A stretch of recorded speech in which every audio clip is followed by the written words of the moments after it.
Hai semuanya. Berjumpa lagi bareng Mimin Noba di sini. Mimin ucapkan terima kasih ya untuk para sobat Noba yang sudah memberikan support dan kesetiaannya sampai sejauh ini. Dan juga Mimin tidak akan bosan-bosan minum pil Tika Dewa agar terus kerja membawakan episode-episode berikutnya dari BTTH Keabadian Kaisar. Pokoknya jangan bosan-bosan untuk terus mengikuti kelanjutannya. Kalau tidak, Mimin akan membuat kalian tidak bisa tertawa atau menangis. Let's go, mari kita masuk ke dalam ilusi seni radionya.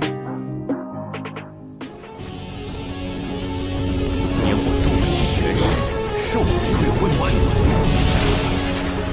结束吧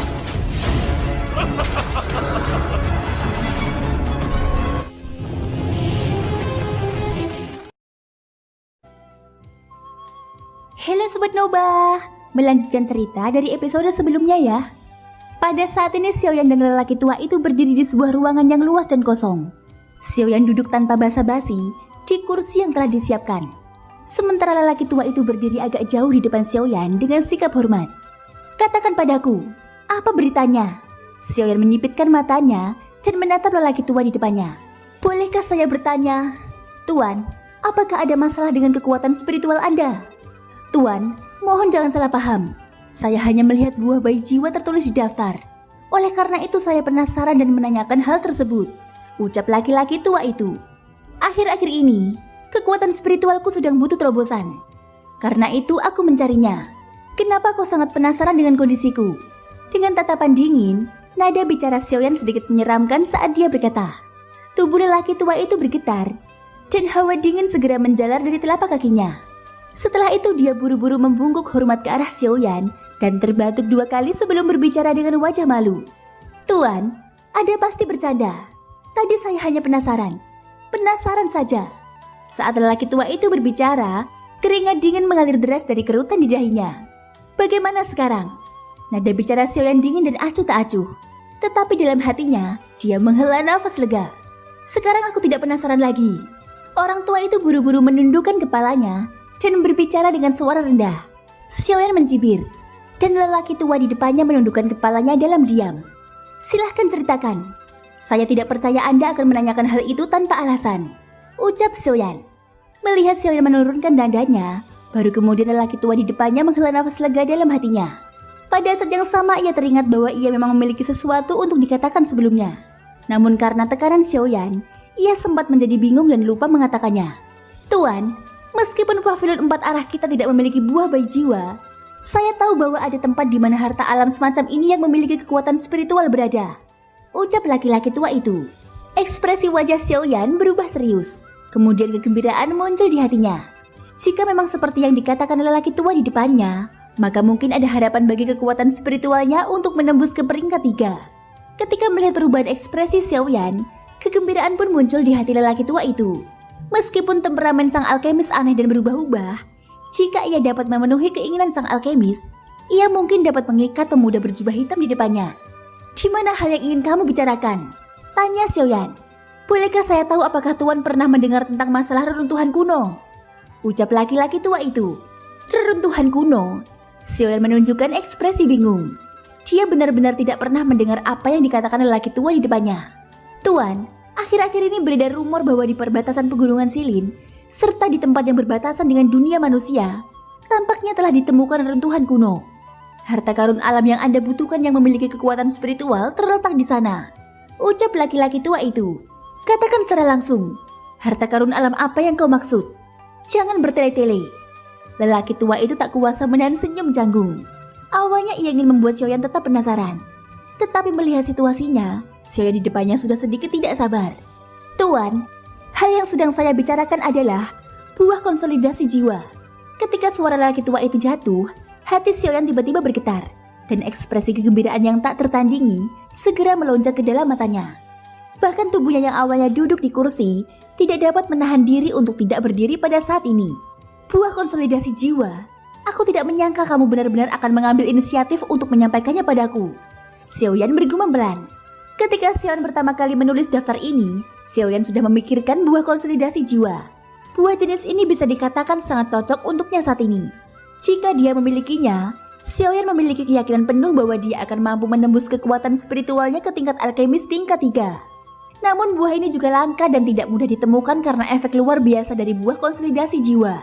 Oleh karena itu Xiaoyan mengarahkan targetnya pada buah bayi jiwa yang relatif lebih mungkin ditemukan. Namun dia tidak menyangka sudah ada berita tentang buah konsolidasi jiwa. Jenis buah ini bukanlah bunga atau buah. Namun buah ini memiliki kekuatan spiritual yang sangat besar dan murni. Kekuatan spiritual yang besar ini cukup untuk memungkinkan seseorang alkemis tingkat 2 untuk dengan cepat meningkatkan kekuatan spiritualnya ke tingkat alkemis tingkat 3 dalam waktu yang sangat singkat. Yang terpenting, kekuatan spiritual besar yang dimiliki buah konsolidasi jiwa memungkinkan siapapun untuk langsung menelan dan memurnikannya tanpa efek samping apapun. Karena itulah, buah konsolidasi jiwa ini telah menjadi objek yang didambakan oleh semua alkemis dan ahli formasi di dalam hati mereka. Lagi pula jika seseorang hanya mengandalkan latihan untuk meningkatkan kekuatan spiritualnya, ia akan membutuhkan waktu yang tidak diketahui. Namun buah kecil saat ini mampu menciptakan seorang alkemis tingkat 3 atau seorang ahli formasi tingkat 3 dalam waktu singkat. Kemungkinan besar setiap alkemis di bawah tingkat 3 tidak akan mau melewatkan godaan besar semacam ini. Bahkan Xiaoyan pun tidak terkecuali dalam hal ini. Ketika lelaki tua itu melihat reaksi Xiaoyan yang begitu besar, dia tidak terkejut tetapi malah senang. Memang inilah yang paling ingin dia lihat saat ini. Dari sudut pandangnya, semakin besar keributan di hati Xiaoyan, maka semakin baik jadinya. Ini hanya akan memperdalam hubungan mereka. Semakin besar kebaikan yang diberikan Xiaoyan di depannya, semakin besar pula bantuan yang akan diberikannya di masa depan. Dia juga akan memiliki alasan yang lebih besar untuk meminta alkemis tingkat ini bertindak atas namanya. Baginya, ini seperti membunuh banyak burung dengan satu batu. Dia hanya tidak menyangka bahwa pemuda berjubah hitam di depannya tidak tahu apapun tentang reruntuhan kuno ini. Apa kau yakin? Apa kau yakin benda itu benar-benar buah bayi jiwa yang terkondensasi? Xiaoyan berdiri menatap lelaki tua itu. Nada bicaranya bersemangat sekaligus curiga. Melihat tatapan Xiaoyan, tubuh lelaki tua itu tanpa sadar bergetar. Harus dikatakan bahwa pemuda berjubah hitam di depannya mungkin tampak biasa saja. Tetapi tekanan tak terlihat yang diberikannya kepadanya tidak sedikit pun lebih rendah daripada mereka yang bertanggung jawab dalam klan. Tuan, Anda dapat yakin tentang hal ini. Saya bersedia menggunakan hidup saya untuk menjamin bahwa berita saya sama sekali tidak salah. Berita ini kini telah menyebar dengan cepat di beberapa kota besar di sekitar sini. Saya khawatir Anda adalah satu-satunya yang tidak mengetahuinya, ucap laki-laki tua itu. Selama reruntuhan muncul, akan aneh jika tidak menarik perhatian dari segala arah. Oleh karena itu, Xiaoyan tidak memiliki terlalu banyak keraguan tentang kata-kata lelaki tua di depannya. Setelah berpikir sejenak, dia menganggukkan kepalanya tanpa komitmen. Dan ketika Xiaoyan memperoleh sebagian berita tentang reruntuhan itu, pada saat yang sama di sisi lain, di luar pelataran paling megah di kota aliran dingin, lelaki tua berjubah putih yang sebelumnya meninggalkan pavilion 4 arah telah muncul di sini. Berdiri di luar rumah besar itu, lelaki tua itu perlahan mengangkat pandangannya. Sepasang matanya yang putih pekat menatap papan nama di depannya. Dua kata besar itu berkedip-kedip dengan cahaya keemasan yang terang. Sun Mansion. Ketika penjaga di depan pintu melihat orang yang datang, senyum hormat segera muncul di wajahnya yang awalnya acuh tak acuh. Dia buru-buru membungkuk hormat kepada lelaki tua itu. Dan pada saat yang sama dia juga dengan hormat memanggil tuan. Salam Tuan Baiye. Lelaki tua yang bernama Baiye memandang mereka dengan acuh tak acuh, lalu dia berkata, Aku punya masalah penting untuk dibicarakan dengan kepala klanmu. Cepat bawa aku menemuinya. Kedua pengawal itu tidak berani meremehkannya sedikit pun. Mereka buru-buru membungkuk hormat dan memberi isyarat mengundang kepada Baiye. Pada saat yang sama mereka buru-buru membuka pintu yang tertutup rapat di belakang mereka. Setelah mendengus dingin, lelaki tua Baiye tidak lagi bersikap sopan. Tanpa menunggu penjaga untuk memimpin jalan, tubuhnya melesat dan dia langsung memasuki halaman. Melihat Baiye menghilang tanpa jejak, ekspresi wajah kedua pengawal di depan pintu langsung diliputi keterkejutan. Kecepatannya mengerikan, seperti yang diharapkan dari seorang ahli bandi bintang 9. Benar sekali. Namun jika dibandingkan dengan kepala klan, dia jauh lebih rendah. Kepala klan adalah seorang elit Dodi yang bermartabat. Tidak peduli seberapa cepat Baiye, bagaimana mungkin seorang bandi bintang 9 bisa lebih cepat dari seorang Dodi? Ya, namun jika dibandingkan kami berdua, meskipun kami semua adalah bandi, kami tidak ada apa-apanya dibandingkan dengan Baiye. Dua pengawal berbaju besi di depan halaman saling mengejek. Pada saat yang sama lelaki tua berjubah putih yang dipanggil Baiye juga telah menggunakan kecepatan tinggi untuk terbang melewati sekelompok bangunan dalam waktu singkat. Setelah itu ia tiba di depan bangunan paling megah di dalam halaman, yaitu aula utama San Manor. Saudara Baiye, mengapa kau baru kembali setelah pergi tadi? Jangan bilang kau lupa memberitahuku sesuatu. Kamu bisa tenang saja bahwa dengan adanya aku di sini, selama bocah bernama Xiaoyan itu berani muncul di kota aliran dinginku, aku akan segera mengirim orang untuk menangkapnya. Sebelum tubuh Bai Ye sempat mendarat, sebuah suara berat yang tampaknya cukup mengesankan terdengar dari aula utama di bawah. Orang yang berbicara itu tampaknya telah merasakan kedatangan Bai Ye. Seolah-olah dia telah menunggu di sana untuk waktu yang lama. Hati Bai Ye tanpa sadar menjadi kagum saat mendengar suara seperti guntur itu. Seorang Dodi benar-benar menakutkan. Hanya aura dan tekanan yang terkandung dalam kata-kata itu yang membuat hati Bai Ye bergetar. Sulit membayangkan seperti apa pemandangan apokaliptik itu jika mereka bertarung. Namun emosi Bai Ye segera pulih kembali. Pada saat yang sama tubuhnya yang berdiri di udara melintas sedikit dan dengan cepat mendarat di depan aula utama di bawah. Tatapan Bai Ye beralih ke bawah. Di depan aula utama ada seorang pria parubaya dengan tubuh kekar mengenakan pakaian bersulam. Dia tersenyum sambil menunggu dengan tangan di belakang punggungnya. Saudara Bai Ye berangkat pagi-pagi sekali dan bergegas kembali ke San Manorku sore harinya. Sepertinya saudara Bai Ye punya perasaan yang dalam terhadap klansanku. Pria parubaya itu menatap Bai Ye dengan senyuman. Ekspresi di matanya tampak cukup tajam. Bai Ye tanpa sadar mengerutkan kening saat melihat ini. Dia tidak menyangka bahwa semua gerakannya diawasi oleh orang di depannya ini. Kepala klan San juga khawatir tentangku. Namun alasan aku kembali kali ini bukan karena alasan lain. Sebaliknya ada sesuatu yang menurutku perlu kuberitahukan kepadamu. Bai Ye perlahan berbicara dengan nada serius. Pria parubaya itu menyipitkan matanya saat mendengar ini. Tatapannya menatap tajam ke arah Bai Ye di depannya. Seolah-olah dia sedang memeriksa kredibilitas kata-kata Bai Ye. Setelah beberapa saat menarik nafas, pria parubaya itu akhirnya tertawa pelan dan membuka mulut untuk berbicara. Hahaha, saudara Bai Ye, jangan salah paham. Kamu juga harus tahu bahwa sebagai seorang Dodi, aku bisa merasakan aura siapapun yang aku kenal selama mereka berada di kota aliran dingin milikku. Jadi, ini benar-benar tindakan yang tidak disengaja. Tetapi saudara Bai Ye, kamu mengatakan bahwa kamu telah merasakan sesuatu kali ini. Bolehkah aku tahu? Walaupun lelaki tua setengah baya itu tampak memiliki karakter yang terus terang, kata-katanya penuh kebijaksanaan dan terperinci, menyebabkan orang tidak berani ceroboh. Alasan aku datang kali ini adalah untuk memberitahu ketua klan San bahwa aku telah melihat seorang di pavilion 4 arahmu. Pria parubaya itu sedikit mengangkat alisnya saat mendengar ini. Dia telah melihat banyak orang, namun siapakah orang yang dimaksud Bai Ye ini? Saudara Bai Ye, tolong bicara terus terang. Saya tidak suka menyia-nyiakan otak saya, kata laki-laki setengah baya itu. Hahaha, karena kepala klan San tidak mau berpikir terlalu banyak, aku akan berbicara terus terang. Orang ini adalah orang yang kamu sebutkan sebelumnya. Tiba-tiba ekspresi pria parubaya itu mengeras. Tanpa sadar dia mengeluarkan seruan pelan dengan Bai Ye di depannya.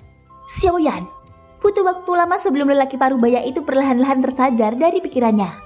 Namun dia masih tidak bisa menahan diri untuk tidak menggumamkan nama Xiaoyan dengan pelan. Maksudmu Xiaoyan saat ini ada di kota aliran dinginku? Pria parubaya itu menyipitkan matanya. Matanya tajam saat menatap Bai Ye di depannya. Benar sekali.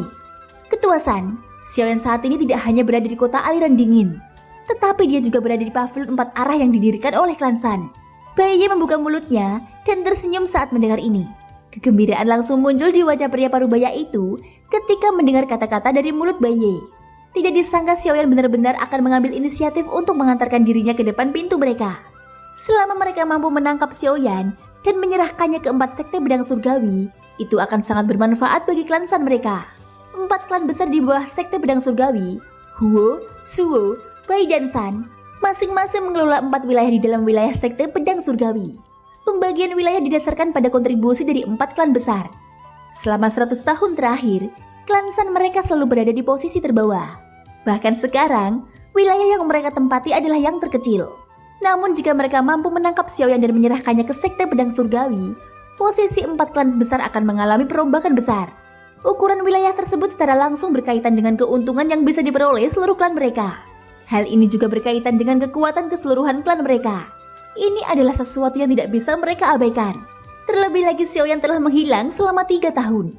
Sekarang setelah ia muncul kembali, hadiah yang diumumkan oleh 4 sekte besar untuknya adalah sesuatu yang bahkan membuat para Dodi ini akan sangat tergoda dalam hati mereka.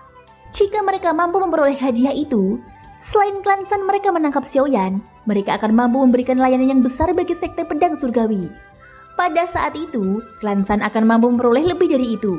Ketika memikirkan hal ini, hati pria parubaya itu langsung sedikit tergerak.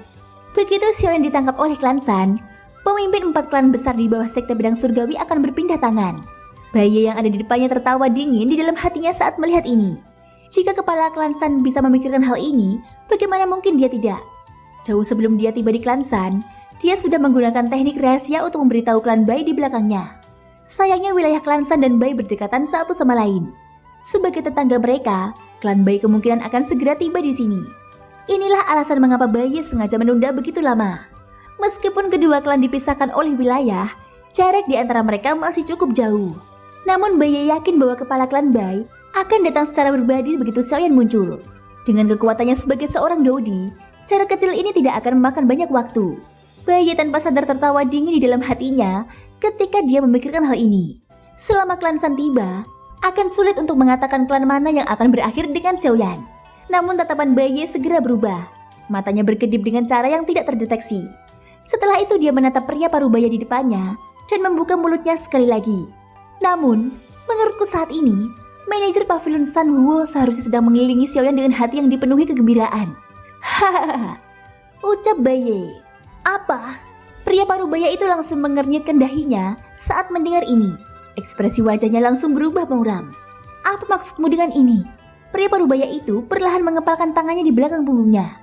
Pada saat yang sama riak-riak melingkar yang tak terlihat perlahan menyebar dari ruang kosong di sekitar pria parubaya itu. Hahaha, kepala klan San, masalah ini bukan karanganku. Namun Xiaoyan tampaknya sudah menjadi alkemis tingkat 3. Ucap Bai. Alkemis tingkat 3? Ekspresi pria parubaya di depan Bai langsung berubah. Rasa terkejut yang mendalam tanpa sadar muncul di sepasang matanya yang tajam. Meskipun kepala klan San ini memiliki sedikit pemahaman tentang Xiaoyan, dia tahu bahwa Xiaoyan pernah selamat dari serangan gabungan para pemimpin dari 4 sekte besar. Dia juga tahu bahwa Xiaoyan memiliki kemampuan yang menakutkan untuk menantang mereka yang berada di kelas yang lebih tinggi. Namun dia tidak tahu bahwa Xiaoyan sebenarnya adalah seorang alkemis. Selain itu dia sebenarnya adalah seorang alkemis tingkat 3. Alkemis tingkat 3 Xiaoyan? Bagaimana ini mungkin? Otot-otot wajah pria parubaya itu tanpa sadar berkedut hebat. Matanya dipenuhi rasa tidak percaya. Hahaha, kepala klan San juga harus bisa memahami pentingnya seorang alkemis tingkat 3. Dari sudut pandangku, tetua San Huo dari klanmu melakukan ini demi kebaikan klanmu. Lagi pula jika kau mampu merekrut seorang alkemis tingkat 3, aku yakin klanmu akan dapat dengan mudah mengambil posisi pemimpin dari 4 klan besar dengan pengaruh seorang alkemis tingkat 3 dalam waktu kurang dari setahun. Masa depan klan San bisa dikatakan sangat cerah. Mendengar kata-kata ini, ekspresi di mata pria parubaya itu langsung menjadi cerah. Sebagai seorang Dodi elit, dia secara alami memahami pentingnya seorang alkemis tingkat 3 di dalam hatinya. Jika klan San yang mampu memperoleh bantuan seorang alkemis tingkat 3, masa depan klan San akan benar-benar cerah. Namun lelaki parubaya itu langsung mengerutkan kening. Ia tidak percaya bahwa seorang anggota klan Bai yang telah berjuang bersama klan San selama bertahun-tahun akan mengucapkan kata-kata seperti itu. Seperti yang diharapkan, Bai pertama-tama menunjukkan sikap hormat. Setelah menangkupkan kedua tangannya ke arah pria parubaya itu, dia mengerutkan alisnya dan berpura-pura mengerutkan kening dan menggelengkan kepalanya dengan sikap menyedihkan. Sayangnya, alkemis tingkat 3 ini pasti Xiaoyan. Dia adalah seseorang yang ingin ditangkap oleh 4 sekte besar. Jika kepala klan San benar-benar berani merekrutnya. Sebelum kata-kata itu sempat terucap dari mulut Bai, ketua klan San tiba-tiba mendengus dingin dan memotong ucapannya. Berhentilah bersikap sok penting di depan kepala klan ini. Seorang bandi bintang 9 sepertimu tidak memiliki kualifikasi untuk membuat pernyataan yang tidak bertanggung jawab di depan kepala klan ini. Sementara itu aura yang bergejolak tiba-tiba terpancar dari cakrawala di luar kota aliran dingin. Kekuatan aura itu tidak kalah bahkan jika dibandingkan dengan kepala klan San. Ekspresi pria parubaya di dalam Sun Mansion di kota itu langsung berubah saat aura ini menyerang. Dia mengalihkan pandangannya dan tatapan tajamnya langsung tertuju pada Bai di depannya. Kedua matanya tiba-tiba melonjak dengan amarah yang membara. Bai, kamu sengaja mengulur waktu. Orang ini adalah kepala klan Bai.